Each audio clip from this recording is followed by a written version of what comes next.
Pension കൊടുക്കുമെന്ന് Christmas ആയിട്ട് ഒരു മാസത്തെ പെൻഷൻ 1600 രൂപ 62 ലക്ഷം വീടുകളിലേക്ക് എത്തുമെന്നാണ് പ്രഖ്യാപനം. തിങ്കളാഴ്ച മുതലാണ് ആളുകളുടെ കയ്യിലേക്ക് എത്താൻ പോകുന്നത്. അതുമായി ബന്ധപ്പെട്ട് ഒരുപാട് വാർത്തകൾ നമ്മുടെ മാധ്യമങ്ങൾ ചെയ്തിരുന്നു. കേന്ദ്ര സർക്കാരിൻ്റെ പൈസ നേരിട്ട് കൈകളിൽ എത്തുമെന്ന് പറയുന്നതും പെൻഷൻ ഒരിക്കലും കൊടുക്കാൻ പറ്റില്ല എന്നുള്ള നിലയ്ക്കുള്ള വാർത്തകൾ ഞാനും അജയൻ ചേട്ടനും മുൻപ് ചെയ്ത വീഡിയോ. 62 ലക്ഷം ആളുകൾക്ക് വളരെ കൃത്യമായി എല്ലാ മാസവും കോവിഡ് കാലത്തും പ്രളയകാലത്തും അടക്കം വീടുകളിലേക്ക് പെൻഷൻ എത്തിച്ചിരുന്ന ഒരു സർക്കാരായിരുന്നു പിണറായി സർക്കാർ ഒന്നാം കാലഘട്ടത്തിൽ. രണ്ടാം പിണറായി സർക്കാരും അധികാരത്തിൽ വന്നതിനു ശേഷം ഈ പെൻഷൻ കൊടുത്തു തുടങ്ങുമ്പോൾ അതിലൊരു ക്ഷാമവും ഉണ്ടായിരുന്നില്ല. 2022 മാർച്ച് മാസം 31-ാം തീയതി വരെയും ഇതേ രീതിയിൽ തന്നെ കാര്യങ്ങൾ മുന്നോട്ട് പോയി. അപ്പോൾ എന്തോ സംഭവിച്ചിട്ടുണ്ട്. ഈ 2022 മാർച്ച് മാസം 31-ന് ശേഷം പെൻഷൻ കുടിശ്ശിക വരുന്ന ഒരു സാഹചര്യം ഉണ്ടായിട്ടുണ്ടെങ്കിൽ എന്താണ് സംഭവിച്ചത് എന്നത് വളരെ പ്രധാനപ്പെട്ട കാര്യമാണ്. അന്നാണ് കേന്ദ്ര സർക്കാർ സംസ്ഥാന സർക്കാരിനെ സാമ്പത്തികമായി ഞെരുക്കാനുള്ള ഒരു ഉത്തരവ് കൊണ്ടുവരുന്നത്. ഏറ്റവും പ്രധാനപ്പെട്ട കാര്യം, കേരളത്തിലെ കിഫ്ബിയുടെ പേരിലും കേരളത്തിൽ സാമൂഹികക്ഷേമ പെൻഷൻ കൊടുക്കാനായി രൂപീകരിച്ച പെൻഷൻ ഫണ്ടിന്റെ പേരിലും ഈ സർക്കാർ എടുത്തിരിക്കുന്ന എല്ലാ വായ്പകളും കേരള സംസ്ഥാന സർക്കാരിന്റെ വായ്പയായി കണക്കാക്കുകയും ആ വായ്പയുടെ അടിസ്ഥാനത്തിൽ കേന്ദ്രത്തിൽ നിന്ന് നമുക്കെടുക്കാവുന്ന വായ്പാ പരിധിയിൽ ഒരു കുറവ് സംഭവിക്കുകയും ചെയ്തു. സാധാരണ രീതിയിൽ അങ്ങനെ കുറവ് സംഭവിച്ചാൽ നമ്മൾ അതിനെ നേരിടാൻ തയ്യാറാവും. കാരണം അടുത്ത സാമ്പത്തിക വർഷം ഇനി ഈ വായ്പാ പരിധിയിൽ ഇത്ര മാത്രമേ നിങ്ങൾക്ക് കുറച്ച് കിട്ടൂ എന്ന് പറഞ്ഞാൽ മനസ്സിലാക്കാം. That's A common sense. അങ്ങനെയാണ് സാധാരണ നമ്മളോട് ചെയ്യുക.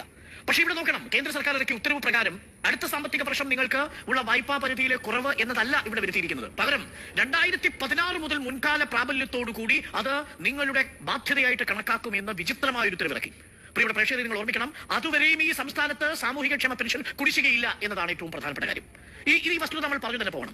ആ വസ്തുതയുടെ അടിസ്ഥാനത്തിൽ കേരള സംസ്ഥാനത്ത് 12,560 കോടി രൂപ ഒരു വർഷം കേന്ദ്രത്തിൽ നിന്ന് കടമെടുക്കാൻ, കേന്ദ്രത്തിൽ നിന്ന് കടമെടുക്കുന്നു എന്ന് പറയുമ്പോൾ നമ്മൾ ബ്ലേഡ് കമ്പനിയിൽ നിന്ന് കടമെടുക്കുന്നു എന്ന് പ്രേക്ഷകർക്ക് എല്ലാ സംസ്ഥാനങ്ങളും കേന്ദ്രവുമായി ഇങ്ങനെ ഒരു ഉടമ്പടിയുടെ പുറത്താണ് ജീവിക്കുന്നത്. അതാണ് നമ്മൾ ഫിസ്ക്കൽ ഫെഡറലിസം എന്ന് പറയുന്നത്. ആ വായ്പാ പരിധി കേരളത്തിന് FRBM ആക്ട് പ്രകാരം കൃത്യമായിട്ടും അനുവദിച്ചിരിക്കുന്ന വായ്പാ പരിധിക്കുള്ളിൽ നിന്നുകൊണ്ടാണ് കേരളം കടമെടുത്തുകൊണ്ടിരിക്കുന്നതും പ്രിയപ്പെട്ട പ്രേക്ഷകർക്കടക്കം 1,200 രൂപ വീടുകളിൽ എത്തിച്ചുകൊണ്ടിരുന്നത്. കേന്ദ്രം ഈ ഉത്തരവ് ഇറക്കുന്നത് വരെ ഇവിടെ ഒരു കുടിശ്ശികയും ഉണ്ടായിരുന്നില്ല. അതൊന്ന് കേൾക്കണം. ഒരു കാലത്ത് നിങ്ങൾ മാത്രമാണ് കാര്യങ്ങൾ പറയാനുണ്ടായിരുന്നത്, നമ്മൾ കേൾക്കാനും. ഇപ്പൊ അങ്ങനെയല്ല, വിരൽത്തുമ്പിൽ കാര്യങ്ങൾ അറിയാം. അതെ, മറ്റാളുകളും ഉണ്ട് പറയാനായിട്ട്. കേന്ദ്ര സഹായം ദേശീയ പദ്ധതി കീഴിൽ വരുന്ന 3 വിഭാഗങ്ങളിൽ മാത്രമാണ്. വാർദ്ധക്യ പെൻഷനും വിധവാ പെൻഷനും ഭിന്നശേഷി വിഭാഗത്തിൽപ്പെട്ട ആളുകൾക്കാണ് കേന്ദ്ര സർക്കാരിന്റെ വിഹിതം ഏതാണ്ട് 500 രൂപയുടെ താഴെ 1600 നൽകുമ്പോൾ ലഭിക്കുന്നത്. ബാക്കി കഴിഞ്ഞ ജനുവരി മുതൽ ഈ പണം ആരുടെയും കയ്യിൽ എത്തിയിട്ടില്ല. ഒരിക്കലെങ്കിലും ഏഷ്യാനെറ്റ് വാർത്ത ചെയ്യും എന്നാണ് വിചാരിക്കുന്നത്. ക്ഷേമ പെൻഷനുകളിൽ ഏതാണ്ട് 4 ലക്ഷം പേരോളം വരുന്ന കേന്ദ്ര സഹായം കിട്ടുന്നുണ്ട്. കഴിഞ്ഞ ജനുവരി മുതൽ സാധാരണക്കാരായ ആളുകൾക്ക് ആ പൈസ കിട്ടിയിട്ടില്ല. എങ്കിലും ഏഷ്യാനെറ്റ് ഒരു വാർത്തയും ഇതുവരെ ചെയ്തിട്ടില്ല.